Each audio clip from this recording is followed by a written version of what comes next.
Puji syukur kita panjatkan kehadirat Allah Subhanahu wa Ta'ala, Tuhan yang Maha Esa, karena berkat rahmat dan hidayahnya kita dapat berkumpul pada hari ini dalam keadaan sehat walafiat dalam acara webinar meraih beasiswa jenjang sarjana S1 tahun 2021 dengan tema Achieve Your Dream with Scholarship.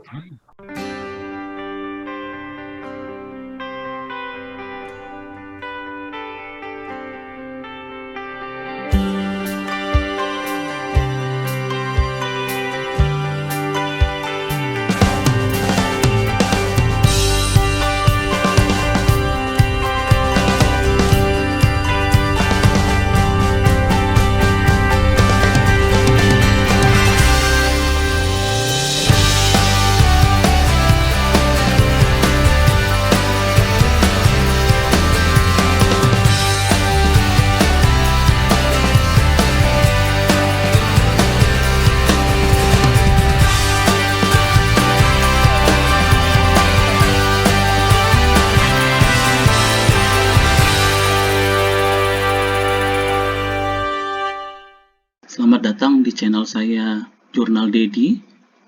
Untuk yang pertama kali bergabung dengan channel saya, tidak ada salahnya teman-teman untuk like, komen, dan subscribe di akhir video ini.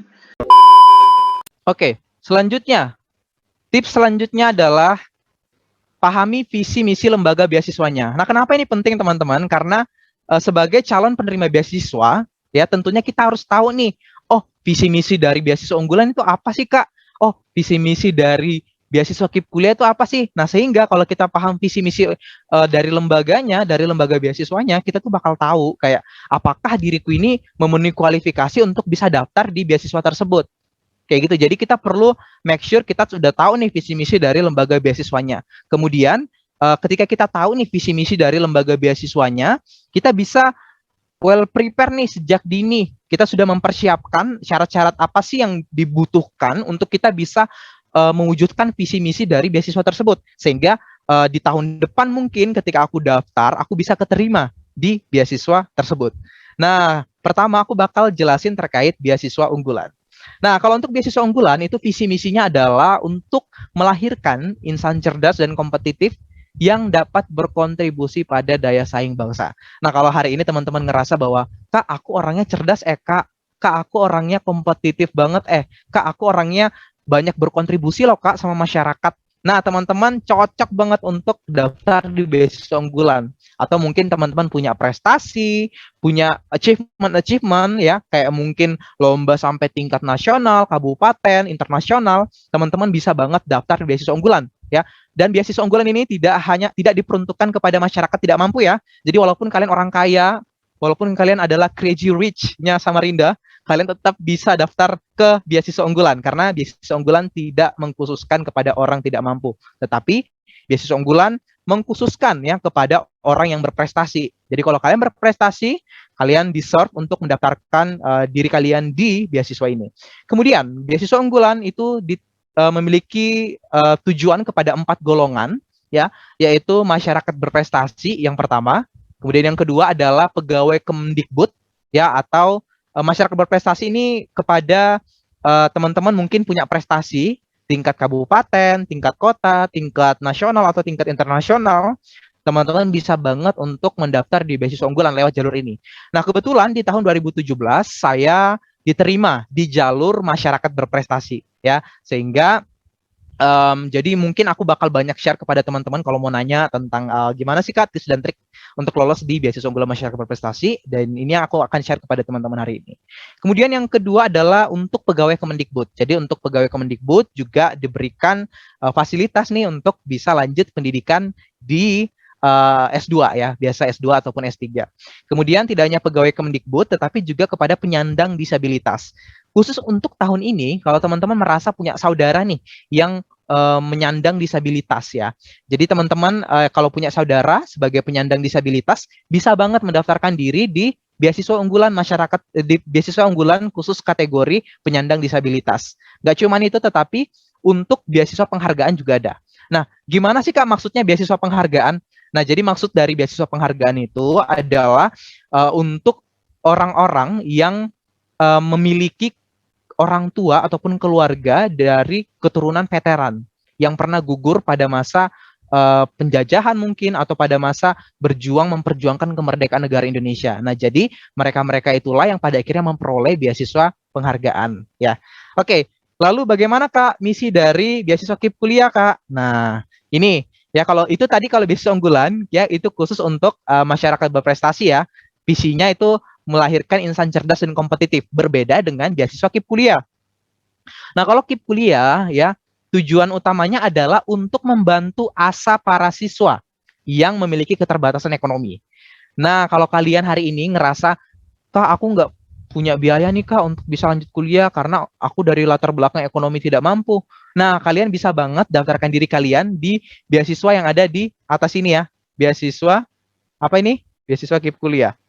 Nah, jadi teman-teman bisa banget untuk daftarkan diri teman-teman di beasiswa KIP kuliah yang ada di atas ini ya. Hanya untuk yang keterbatasan ekonomi tetapi berprestasi untuk melanjutkan studi di perguruan tinggi. Nah, namun teman-teman ya kalau setahu saya ya kalaupun teman-teman tidak berprestasi juga tetap bisa sih untuk daftar di beasiswa KIP kuliah. Jadi beasiswa KIP kuliah ini tidak seketat beasiswa unggulan ya. Hanya saja memang ada perbedaan dari sisi fasilitasnya itu berbeda. Ya, jadi teman-teman bisa menyimpulkan hari ini bahwa beasiswa unggulan khusus untuk masyarakat berprestasi, sedangkan beasiswa KIP kuliah itu dikhususkan kepada masyarakat dengan keterbatasan ekonomi. Ya, poin utamanya itu ya, kalau beasiswa unggulan berprestasi, sedangkan KIP kuliah untuk keterbatasan ekonomi.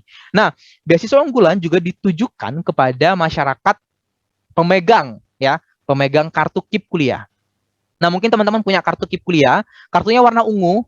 Ya, itu teman-teman kalau dapat kartu KIPK itu ya, KIPK itu kalau di sekolah itu juga ada ya, kalau nggak salah namanya KIP kalau nggak salah, Kartu Indonesia Pintar. Nah, jadi kalau teman-teman dapat kartu itu, teman-teman bakal dapat bantuan dari pemerintah selama teman-teman sekolah ya.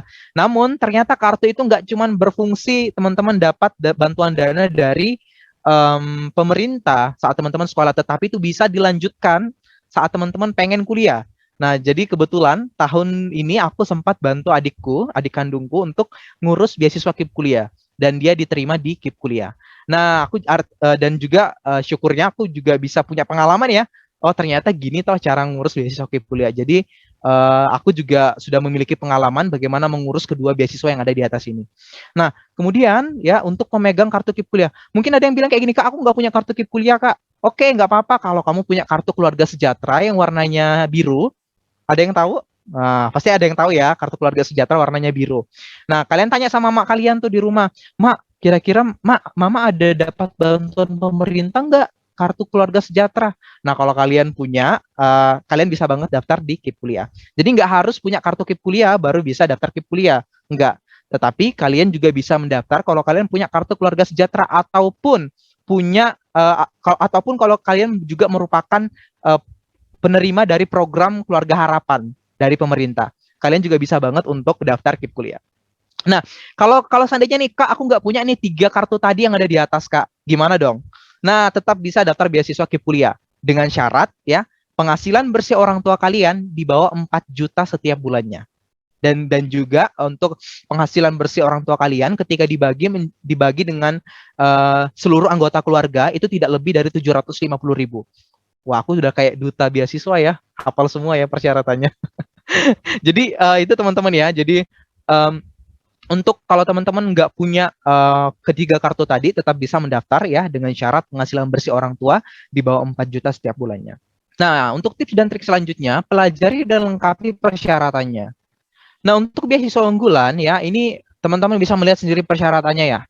Jadi itu diutamakan bagi masyarakat dengan prestasi ya. Akademik ataupun non akademik ya, khususnya lomba tingkat kabupaten ataupun tingkat kota ataupun lomba tingkat provinsi ataupun nasional bahkan internasional. Teman-teman bisa banget untuk daftar di beasiswa unggulan.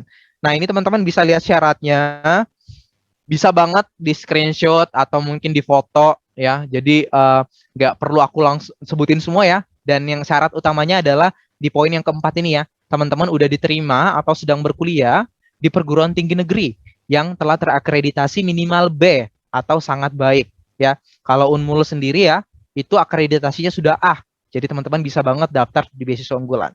Nah, ini salah satu kelebihan beasiswa unggulan ya. Beda sama semacam kayak beasiswa lain mungkin ya, yang mensyaratkan harus akreditasinya A. Nah, jadi kalau beasiswa unggulan ini walaupun B itu tetap bisa. Nah, namun berbeda dengan KIP kuliah. Ya, kalau KIP kuliah ini bisa diikuti oleh peserta yang udah dinyatakan lulus ya, selama 3 tahun terakhir tuh bisa. Jadi adekku itu kemarin dia lulus SMA di tahun 2019, tapi dia masih tetap bisa daftar KIP kuliah di tahun 2021. Nah, jadi kalau teman-teman lulus tahun depan 2022, teman-teman masih bisa daftar KIP kuliah sampai tahun 2024. Jadi kesempatan masih bisa teman-teman dapatkan ya untuk bisa lolos di beasiswa KIP kuliah. Kalau nggak lolos tahun ini, coba lagi tahun depan. Kalau nggak lolos tahun ini, coba lagi tahun depan karena kesempatan sampai 3 kali.